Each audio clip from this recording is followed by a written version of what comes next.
It has been 2 weeks since the El Paso County Department of Public Health opened a drive-up testing site at the Citadel Mall, and it's the third drive-up test site in the city. News 5's Andy Cohen, he joins us live from the mall with a closer look at what health officials are finding from all those tents behind you, Andy.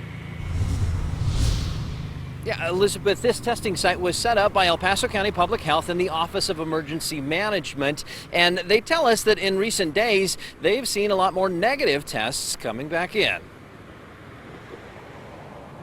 What we are trying to do is really get ahead of this. This drive-up test site at the Citadel Mall is part of a larger mitigation plan to slow the spread of COVID in our community. Easy access, it is free, and we've been having maybe 5 to 8 minute wait times. On average, they've taken about 300 tests per day since opening 2 weeks ago. Most of those tests came back negative. We actually want to see increasing numbers of tests with decreasing test positivity rates.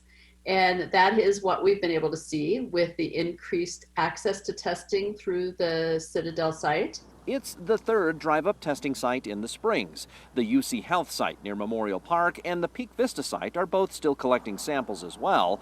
Widespread availability of tests is a critical part of the strategy to lowering infections. It coincides with greater public outreach to encourage wearing masks, keeping social distance, and staying home when you're sick. I think that what we're seeing is that these are effective in that our incidence is decreasing. On Thursday, the county dropped below 100 infections per 100,000 residents, a mark seen as a red line for risking greater community spread. But Labor Day and back to school will soon be here, and they want to remind everyone to stay vigilant as we head into the fall. This is a social virus, so it is a really good time for us to remember our preventive measures. This testing site is open Tuesdays through Saturdays from 10 until 7 p.m. If you didn't make it out today, they'll be open again tomorrow. It's free. You don't need a doctor's note, but it is recommended that you register ahead of time. That way you don't hold up the line. And by the way, we put a link for you to do that in the digital story, a version of this story right now at KOAA.com. Always watching out for you. Andy Cohen, News 5.